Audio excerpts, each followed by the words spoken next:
Ready to go. The lovely Julia is on the phone. Phone lines are open, 416-870-6400, star 640 on cell. You have pain concerns, pain questions, anything under that rather large umbrella. Dr. Lou is here to answer all of your questions. We get into a few cases a week that was over the last little while at the clinic. What's going on, pal? Not too much. Actually, before we get started with cases, I don't usually do this, but I want to plug something only because I had a very, very good experience. I was in Niagara Falls earlier this week with my family, and we were at Copacabana. Isn't that a Brazilian? The Brazilian steakhouse, and we got to meet one of the managers there, and just an overall great experience. And I don't ever do this, but I told them that I wanted to plug the place because, part of pain management is also being happy, getting out there, going to good places. I would recommend to anybody that's in the Niagara area for sure go out to check out Copacabana. The atmosphere is awesome, and if you do have pain, chances are you're going to forget about it while you're there. Don't they just kind of keep bringing you meat? Yeah, they do, but from a diet perspective, obviously you have to gauge yourself anywhere you go. But it's called keto. It couldn't be better. Yeah, the environment though, the people there, just absolutely amazing. And yeah, I wanted to just quickly say that. As I said, I don't really like to plug people unless they really deserve it. But for whatever reason, they very much deserved it this past week. So yeah, go check out Copacabana. Barry Manilow loved it. What's going on this week? Lots of stuff. I figured one thing that I wanted to definitely talk about was knee pain. I feel like on the show, we get a lot of calls about back and neck pain, obviously, and then shoulder and hips. So everything kind of more concentrated in towards the body, more medially. But a lot of knee cases come through the clinic. And then I was thinking this week, we should probably talk about knee stuff because there's a lot of people that suffer from these things, and there's a whole bunch of different things that can happen in the knee. It's not just one thing. One of the more common things that happens in the knee is called runner's knee or patellofemoral pain syndrome, which a lot of people have. It's kind of a wastebasket term, and what I mean by that is anytime someone has knee pain, you want to rule out that it's not a meniscal issue and it's not a ligament issue, because those are the more serious, more important things to just make sure are still in good working order. And once you've been able to eliminate a diagnosis of either a meniscal issue or some type of ligamentous issue, which is like the ACL, the PCL, and that stuff, you are sometimes left with people who still have knee pain but don't have any issues in those areas. And that is often due to a patellofemoral pain syndrome, which is just really a tracking issue with the patella. And it's very, very common. Where would the pain be? How would it feel? Yeah, and I was just going to get into that. So more classically with patellofemoral pain and runner's knee, people will say that they have pain on the inside of the knee. And they'll also, there's a couple of, really textbook types of signs and symptoms that go along with it. One of them is called moviegoer sign. What moviegoer sign is when you're sitting for a long period of time and you feel like you have to kick your knee out because keeping it bent is bothersome. Also, walking up the stairs and down the stairs really tends to aggravate this type of issue. And so those are two of the things that are pretty textbook with runner's knee. It's often related to running, obviously, hence why the more lay term for it is runner's knee. And people do feel it usually after the run or... For how long? It depends. It depends on at what point it's getting aggravated. I've met a lot of people that it hurts right away, but then as they get going, it gets better. Other people I've met, it hurts as they increase their activity. One of the things that I can tell you about patellofemoral pain is it is more common in women because women have wider pelvises, and what that does is it changes the Q angle of the quadriceps and how the patella would track up and down. So, that is something, again, a very, very common issue. But, with the knee, you also obviously always have to consider some type of a ligamentous injury. So ACL, PCL. The ACL is most often injured. Now, we've had cases where people have a completely torn ACL and they don't want to have surgery to repair it. Wow. That doesn't mean that it's impossible. Mm-hmm. When you understand the function of the ACL, all it's doing is preventing the tibia, which is the lower bone, from shearing forward on the femur.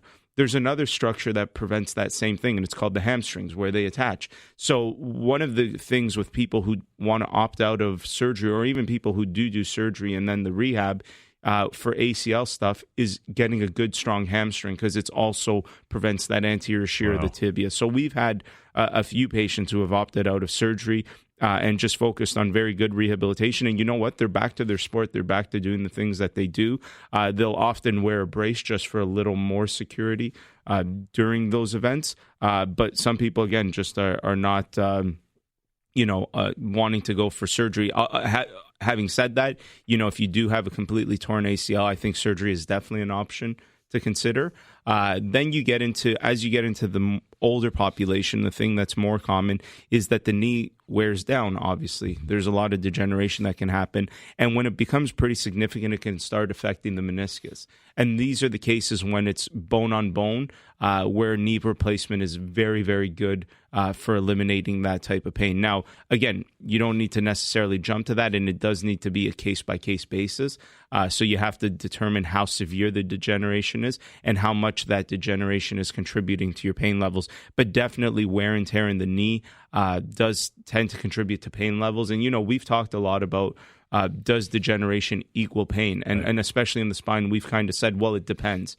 In the knee, it's where when it is significant, it does contribute a little bit more to pain levels. And so there are some different things, whether you may want to start with an injection or just some therapy, right, and then eventually progressing towards. But I can tell you that when it is bone on bone, severe bone on bone, a knee replacement is a great option to consider, and people end up feeling much, much better after it's done. So lots of things to consider when you have knee pain. And I guess what I wanted to highlight with knee pain is not all knee pain is the same. Although you and I may have knee pain and it may be happening in the exact same spot, and we may describe it the same way. That doesn't necessarily mean it's the exact same thing. There's so many different anatomical structures to consider that might be affected, and in doing so, that's where you need a good person, a good practitioner to figure that out. And so I wanted to really highlight that because I do see a lot of people with knee pain that are misdiagnosed. They're told one thing and it's really another thing. And what do I always say? That your diagnosis is going to dictate the treatment.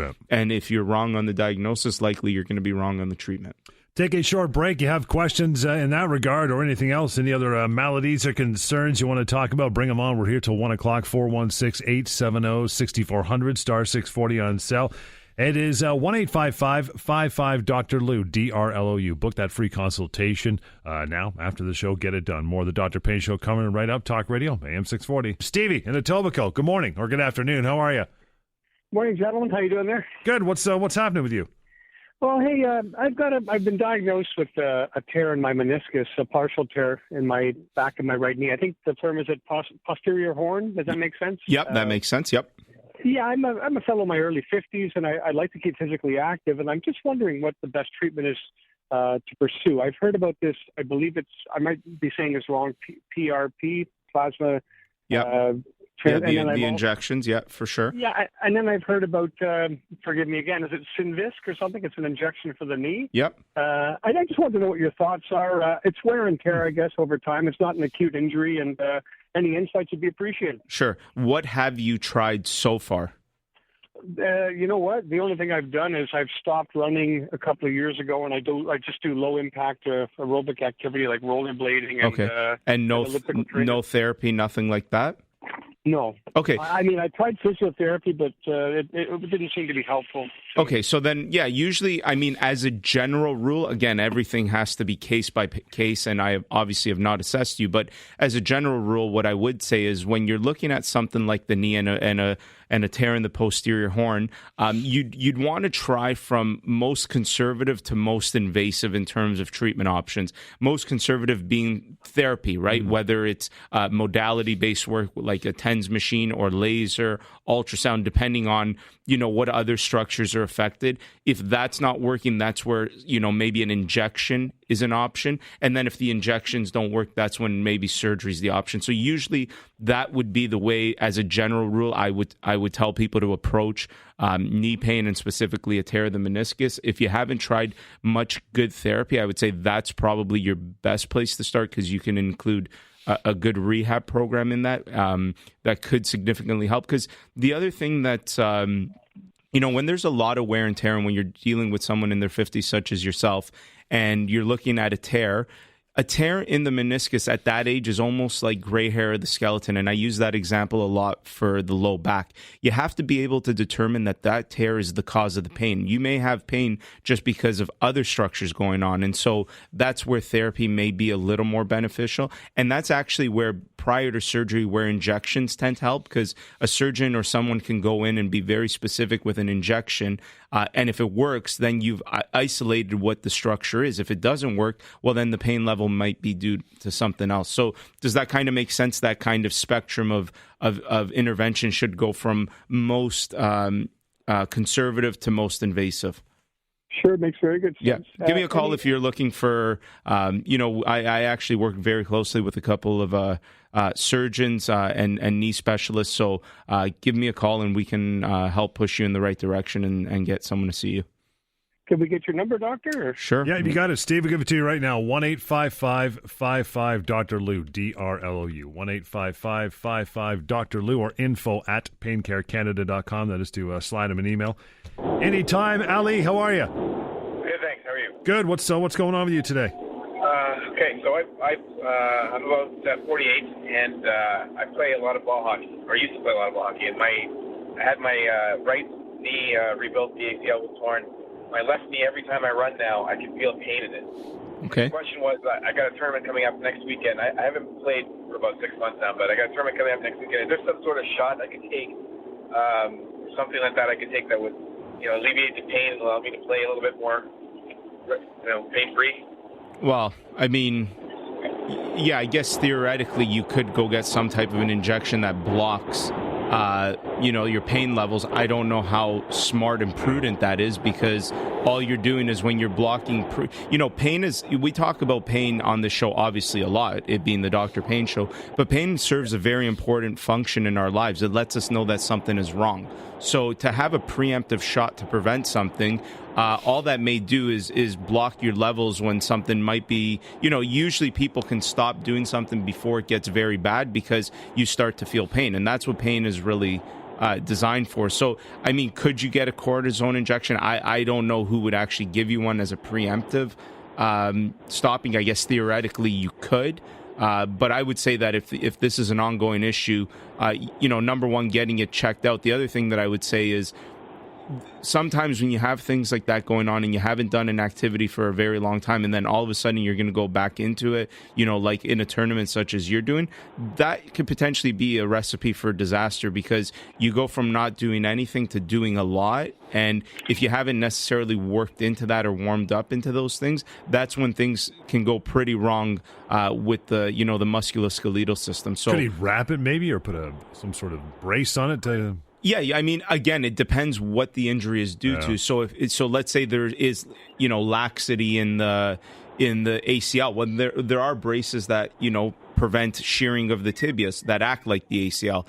If it's due to wear and tear of the meniscus, there are offloading braces that offload it. So yeah, there are bracing options that need to be used, but you need to figure out exactly what the issue is first, because again, the different braces are designed for different things, and that goes back to diagnosis dictates treatment, and a bracing is a type of treatment. So does that make sense, Ali?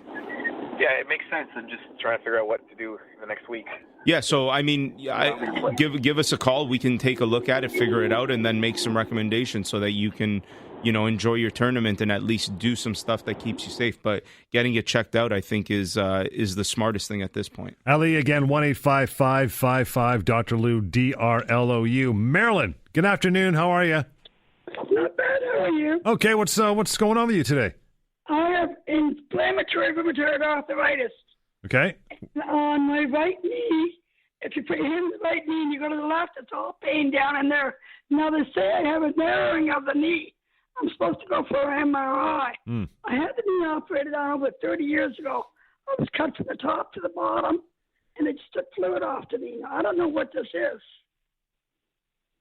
Okay, so... you bring up a very good topic of discussion when we said that with the knee, there's a lot of things to consider. One of the things to consider, as you're bringing up, Marilyn, is autoimmune causes to pain, such as rheumatoid arthritis. And when you're dealing with rheumatoid arthritis, again, when you look at arthritides in general, what arthritides are is you have two broad classes. You have the osteoarthritis, which is the wear and tear, just the natural stuff that will happen to our body. But on the other end, you have the autoimmune things that can cause arthritis, like rheumatoid arthritis, ankylosing spondylitis, psoriatic arthritis. What these things are is essentially your body's immune system is attacking your joints, and it's causing that joint to degenerate. So the treatment has to be twofold. Number one, you have to treat the autoimmune component, where you have to try to stop the immune system from attacking the joint. If damage has been done from that attack, well, now you got to treat the joint damage, which if in the knee it's severely degenerated, we started the show by saying that potentially a knee replacement is maybe something to consider. So your situation, Marilyn, is compounded by the fact that you have something that's autoimmune in nature going on, and you have to treat both the degenerative process and the autoimmune process at the same time, or one after the other, whatever. It does need to be assessed to figure out exactly. But that, is my best option. If you are in line for an MRI, that's definitely something you're going to need to assess the damage of the knee. And then from there, you'll be able to weigh your treatment options. After you've had that MRI, if you'd like my opinion, give me a call. Come see me at the clinic and get that second opinion that I offer, so we can go from there. Okay, thanks very much. No problem. Thank you, Marilyn. Have a wonderful afternoon. Thank you for your call. And your calls as well after a short break, 416-870-6400, star 640 on cell, info@paincarecanada.com. You'll want to email Dr. Lou or 1-855-55-DRLOU. Dr. Lou is the number to book that free consultation. The Dr. Payne Show continues. Talk Radio, AM 640. Dr. Payne is here to answer your calls. We get to Lucy. Hello, Lucy. Hi. How are you? Not bad, thanks. Okay, go ahead. What's your concern? I am scheduled for the 31st of August for a scope on my left knee. Okay. I've been having these terrible pains. I had MRIs done, and both of them show that they have tear in the meniscus. Yep. So he's going to try to do the scope and see if it's going to work. Okay. And then he says, if it doesn't, then we have to do the replacement. Yep, that's usually the right way to go about it. Obviously, a scope is much less invasive than a full replacement, and it's a good place to start. What I can tell you that's interesting about knee scopes is, I forget exactly, but I guess it was the mid-2000s, they did a study where they looked at two groups of people that were suffering from torn meniscus and degenerative meniscal changes going on.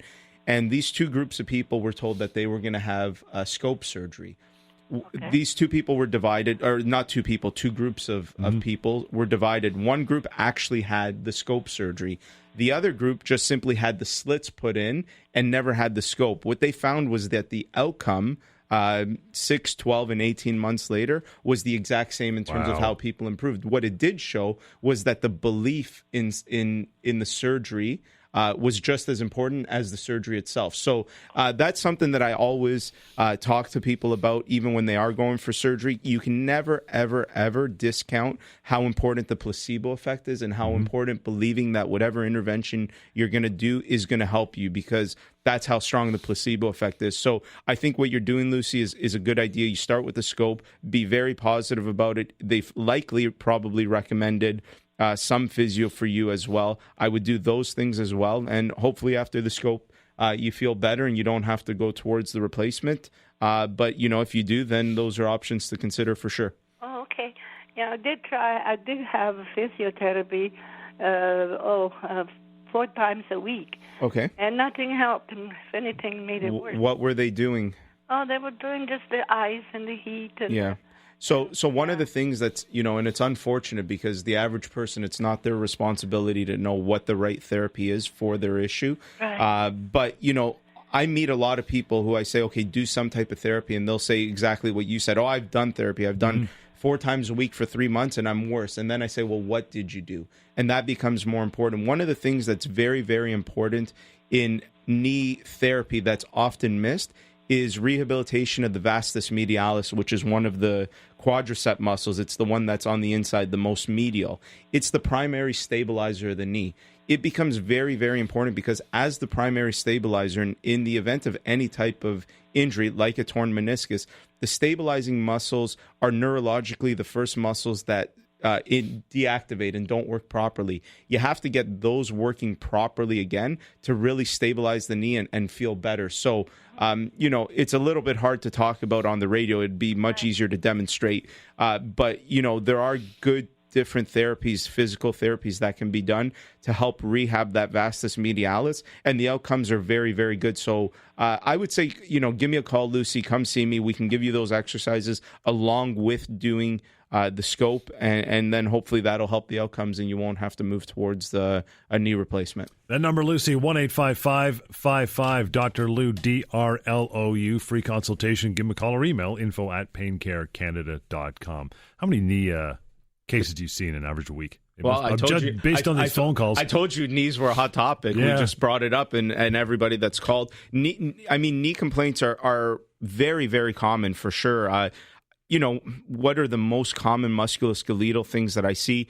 Knees, low back, neck, shoulder are probably up there, and hips are the most common. And then after that, foot issues. I see a ton of foot issues, plantar fasciitis, fat pad syndromes, metatarsalgias, bunion problems, et cetera, et cetera. So, there's no discrimination with pain. It affects your whole body. Is it because the knee's a weird joint? It's a weird joint, but more important, I guess, relevant than it being weird is it's a hinge joint in between two mobile joints. How about that? So you have the hip and you have the ankle, which move in many different planes.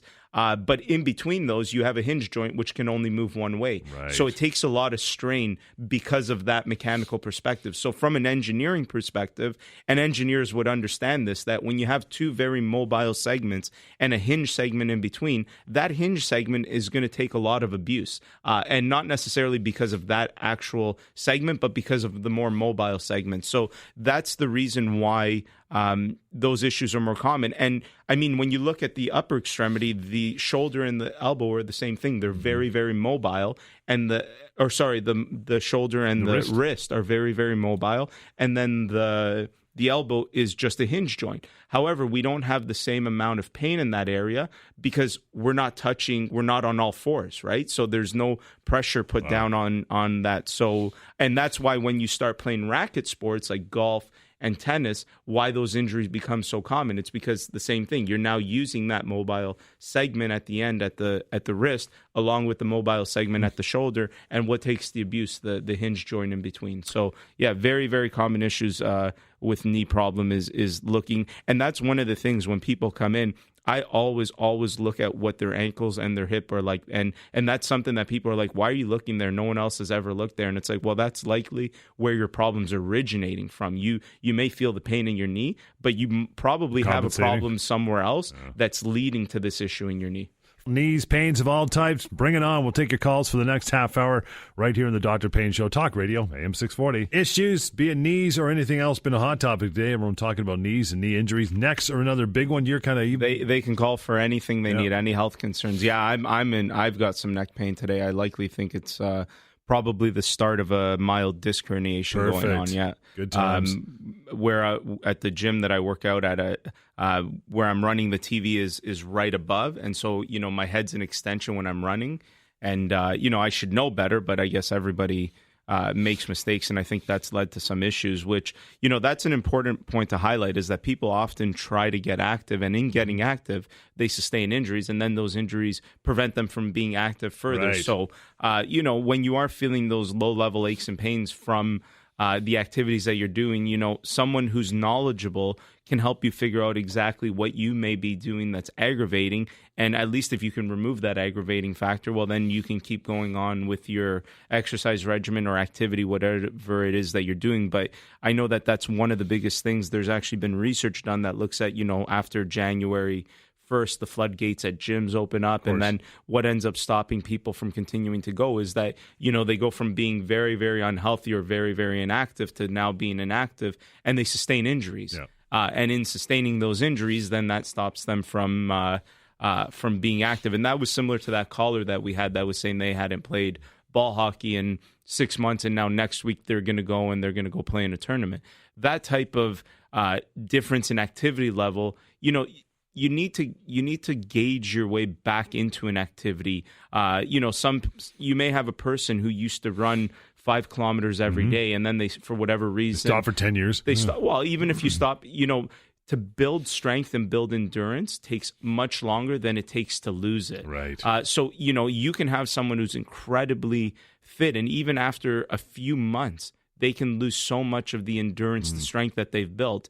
And you need to work your way back up to the level that you were. You can't just go back out there and think, well, 2 months ago, I used to run 5 kilometers at X amount of speed in X amount of time. You shouldn't be doing that. That's how injuries happen, especially as you get older and older. It's a little bit easier to get away when, you're in your teens, your 20s. Once you start getting to 30, things start to happen. 40, definitely more things start to happen. And from there, it continues to go on and on where, those injuries are common. So being active is very, very important. And I just encourage everybody that when you are getting active, that you gauge it appropriately, that you're not just that weekend warrior, that you're unhealthy and then only healthy on the weekends, and try to gauge it, because that's how injuries happen, and it will prevent you from continuing down that path that you want it to be on. We always like those people at the gym because they come in, they pay for all the new equipment, and then you never see them again. Yeah, you never see them again. They're like Kaiser Soze, gone. They're out of there at that point, right? But yeah, it's true. You can't just jump in after being 10 years. It's like, slapping a turbo on a 15-year-old Corolla and going to the track, right? You're not going to do it. Something's going to break, right? Yeah, so you got to be a little more careful. Yeah, for sure. And your neck pain, you're what? You're a young guy, relatively. I don't see any gray hair on you. 31. There's a couple in there. There's a couple in there. There's no discrimination at what age pain. I said there's no discrimination where pain happens in the body. It also doesn't discriminate against age. Yep. It can start at any point. And it's really, again, it serves a purpose because it lets us know that something is wrong. But oftentimes the injuries that we sustain are just due to where we wear and tear most. And everybody has their postural issues and their weak points, for sure. We'll get to Glenn on the line. Glenn, good afternoon. How are you, pal? Quite well, thank you. And yourself? Excellent. What's happening with you? Well, I'm a polio survivor. I had polio when I was 3, and then I had an ankle fusion at 8. I have no muscle below the knee. Okay. And I had a knee replacement because it had kind of worn out. Right. And after the knee replacement, I had a lot of inflammation, which is still there. My knee's quite swollen and extremely painful. I'm wondering if there's something wrong inside, and should I possibly have an MRI to see what the problem is. Yeah, having an MRI, the good thing about MRIs is that, there's no radiation to them. So from a risk-benefit analysis, it's not going to hurt to have that. So that's definitely something that I would suggest that, if you're still having issues, to go get it. Now, you have to understand with your history of the polio and the fused ankles, when joints are mobile, they're mobile for a reason. They need to be mobile. And once they're fused, you now eliminate an area that should be mobile. And what happens is other joints need to make up for that mobility. So in doing so, it makes sense why your knees would have become so severely degenerated, because the next joint that can pick up that lost mobility is the knee. And we just said the knee is not really meant to be a very mobile joint. It's just meant to be a hinge joint. And as it becomes more mobile, it creates greater and greater degeneration. And as that happens, that's when you get to issues such as yourself, where you need to get it replaced. How long ago did you get the knee replaced? 9 months ago. 9 months. And there's still inflammation going on? It's quite swollen and painful, yes. Okay. Have you done the rehab that was suggested following the surgery? Yes. And it's still happening? All of that. And then I had a fall in the kitchen, and the steel walker did hit the knee, but apparently no damage was done. Yeah, it's definitely, your knee replacement is not the same as any other knee replacement, because it's compounded with the polio and the fused ankles. And anytime there's more comorbidities going on, well, that always is going to diminish the prognosis of anything. And so, I would definitely encourage you that if it was 9 months ago, definitely go follow up with the surgeon that did the surgery, have an MRI, figure out what's going on. There's obviously a reason why it's inflaming. It may not necessarily be due to damage in the replacement, but it might be due to something else. So, the only way you'll figure that out is through proper assessment and imaging that needs to be, I guess, at this point, ordered by the people who you've worked with thus far. Now, the problem is because of my age at 85, do I go to the bottom of the list for an MRI?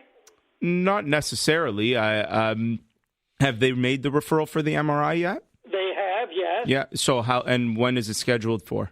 I've never been contacted about it. I would then follow up with your doctor's office. Sometimes, although they say they send it out, they may not have sent it out. The wait times for MRIs, it's not like anybody's getting an MRI.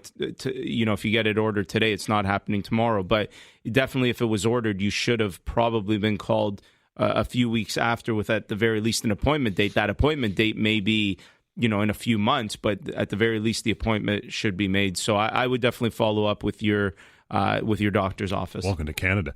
We'll take a short break. 416-870-6400 star 640 on Selmore. The Dr. Payne Show coming out. Got 20 minutes. Lots of time. Call in. We'd love to talk to you right here. Talk Radio, AM 640. info@paincarecanada.com. Dr. Lou on social. And to book that free consultation, 1-855-55-Dr. Lou.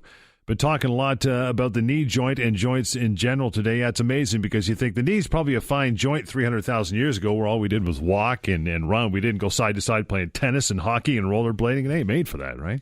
Yeah, well, like I said, the it's a hinge joint. It's meant to flex and extend, and any rotation and lateral bending component is not necessarily the best thing for it. However, it's the life that we have, and I'm not suggesting that people stop doing those things. Mm-hmm. I think the more important issue is that when these things start to, I always say it's when it's low level that you should be getting these things checked out, because once it becomes high level is when it's much harder to treat. So if you have that low level chronic ache in the knee, get it checked out, because there's very, easy things that can be done early on that will prevent things from getting worse, for sure. 416-870-6400 star 640 on cell. Ken, good afternoon. How's it going? Good, pal. What's happening with you?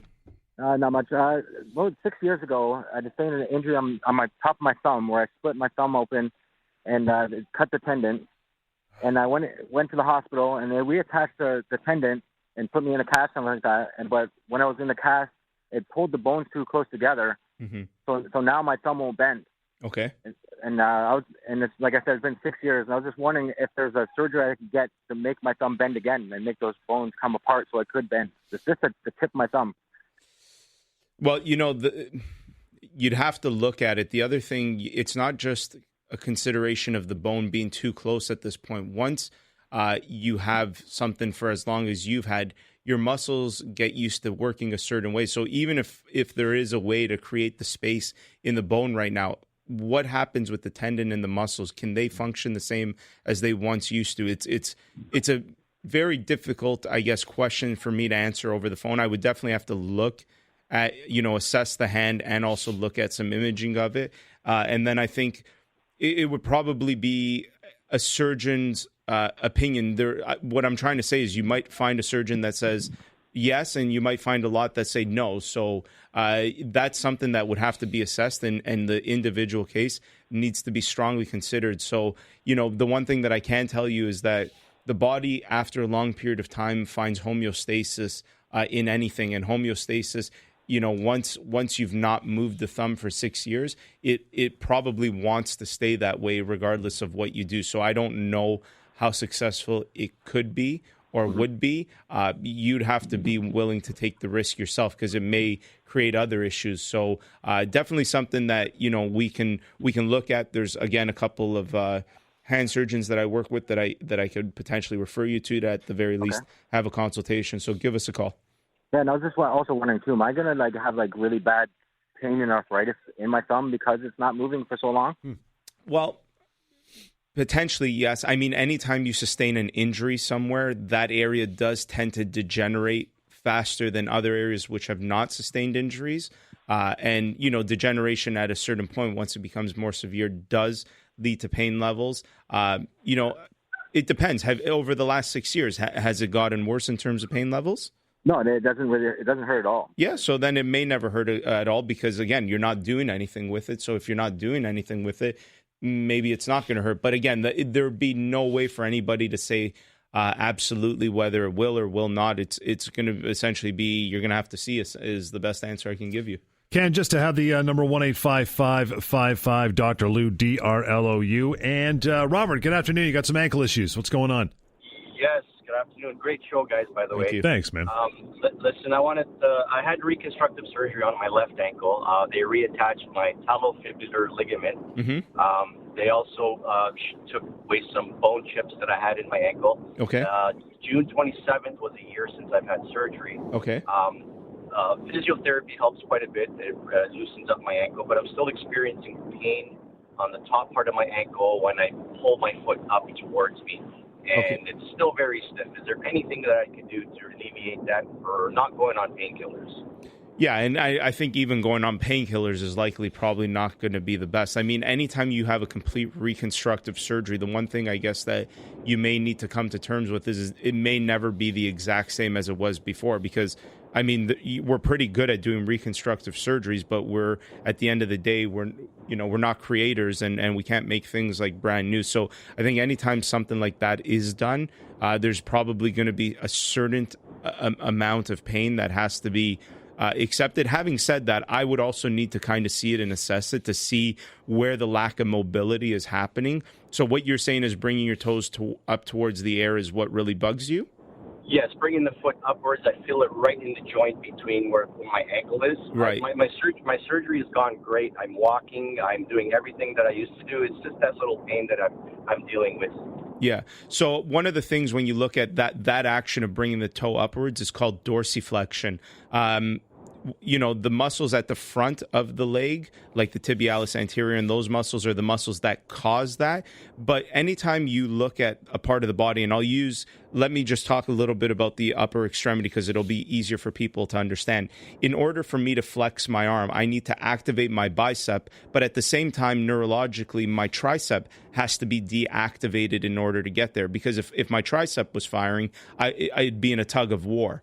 And so what ends up happening is sometimes by working on the opposite end, so the calf musculature specifically in your case, maybe doing some intense like release therapy in that area and stretching might create a little more mobility and dorsiflexion, because now when those muscles at the front are trying to pull you up, you have less structures at the back that are fighting it. So it would need to be assessed. I'd have to look at how much tension there is maybe in the calf musculature, the Achilles, and all the way up the chain, the hamstring, the glutes, because the fascial chains connect the whole way. So you can look from your perspective. I would guess that maybe working on the fascial chains might be able to help you a little. So give us a call and let's take a look at that.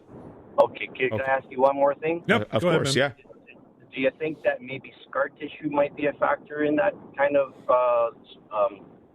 kind of inhibiting going back with my foot? Absolutely, yeah, for sure. But that doesn't mean scar tissue can't be broken down. A lot of the times when we see people who have whatever injury, scar tissue forms, 24 to 36 hours. It starts anyways after any type of injury. Sometimes what we do is we actually break down tissue, a controlled trauma, in order to have scar tissue laid down in a different way. So there are different low-level techniques that can help break down if there is some type of scar tissue, or there may not be. Again, this is where doing the assessment is so very important, because it allows me to specifically assess you and figure out your exact situation. Okay, awesome. Great show, guys. Thank you very much. Thank you again, Robert. 1-855-55-Dr. DRLOU is that number. info@paincarecanada.com. We've got more time for phone calls. About another 10 minutes or so. We'll take our last break. Get back. I want to talk about your consultation and the rest of stuff that goes on in the office outside of the show. More of the Dr. Payne Show coming up. Talk Radio, AM 640. You could slide it in there in the next few minutes. 416-870-6400, star 640 and sell the phone call. Okay? Nice grin. I'm not going to say anything. We got Julia laughing too. That's that type of show. It's about pain. The assessment and the free consultation. I've been talking about it every break. Give me some details. Yeah, so very, very simple. I get tons of calls every week, and that's what I want. It's a free consultation. Call 1-855-55-Dr. DRLOU. Leave me a message. I'm going to call you back. We're going to have a quick discussion. If your issue is something that I believe I can assess and my team can likely help with, I will ask you to come in for an assessment. Okay. When you come in for the assessment, it's $45. People may say, healthcare should be free. The value that you're going to get. I had a lady that came in this week who brought her daughter in to see me. I think it must have been 4 or 5 months ago, and this week brought in her mom to see me. And she sat there saying, you're the only person that takes the time to explain things. A lot of people already come in with a diagnosis or with paperwork that says a diagnosis. They just don't understand it because nobody sat there and explained it to them. I'm going to take a lot of time, as much time as it needs. I don't even have a preset amount of time. On average, it's about an hour. Some people may be a little bit quicker because the issue is not as complex, and some people may be longer because it's very complex. But I'm going to sit there. We're going to do a full assessment. That assessment's going to include a full history of everything that's going on with you, full physical exam, review of any relevant documents. If you have relevant documents, please bring them in. It helps me to make my choice or my decision, my final decision. And then if I think you need more testing, an x-ray or something like that, you're going to be sent for it. Then we're going to come up with a plan of management. The plan of management is how do you get better or how do you manage your issue? And people that are coming, they absolutely love it and they're getting better just because they're getting good information. And I'm tooting my own horn here, but come figure it out for yourself. Just start with that free phone call. Just give me a call. Let's have a discussion about whatever's going on. Hey, George, good afternoon. What's going on with you? Oh, a bunch of stuff. I can't believe it. Survivor on car accidents and slip and falls and surgeries, and I don't know really where to start. I'll start from the top of my head. 1990, I had a car land on top of me then the doctor said I had some degenerated disc, but I think it was cracked. I never had a CAT scan on it, and then years later, I get in an accident at work, and they send me through CAT scans, and they find out 25 years later, your spine's bent. You maybe could have had a C1, C2 crack, all this stuff. Like when you deal with insurance and compensation, it's a nightmare. And then I had a slip and fall, which I was out cold. I blew a hernia, and then all the neck and back of the head and damage. And then right after that, I get after my hernia surgery when I had that done. Then I get 2 weeks later, I get in a car accident. Man, you're a tough dude. I played a lot of hockey and football, and it pissed me off. It ended my career. Believe me, the first one ended my career because I was going for the Cats. True story. I should write a book about it. But anyways, I'm just going to ask you, from all that pain, you said I had degenerative disc, and then arthritis kicked in, and when your spine heals crooked or whatever, it's pretty well done, right? Well, you're not going to start straightening that out. And I'm thinking, for chiropractors, if you have degenerated disc, that means you're deteriorating. So whatever he's going to do, he's probably going to make it worse. Well, not necessarily. I mean, this is where the assessment matters, right? Like a lot of people will just kind of pick what they think they need in terms of therapy, but that's where listening to a professional who, suggests what you need is potentially going to help.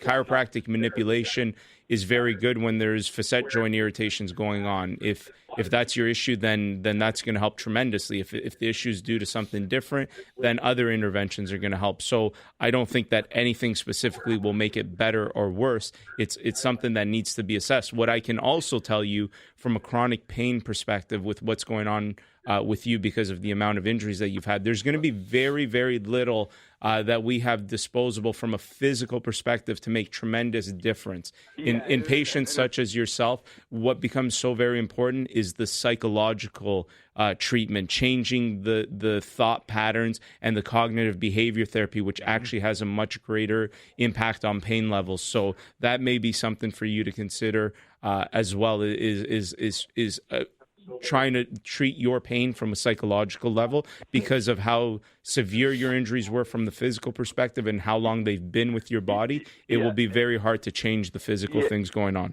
Yeah, and another thing I forgot to say when I was at work too, besides that, the slip and fall before that had a truck blow up in my face. So I'm dealing with a concussion G-force blast when a big truck tires blowing up. I tried to put the fire out, they're just popping like popcorn.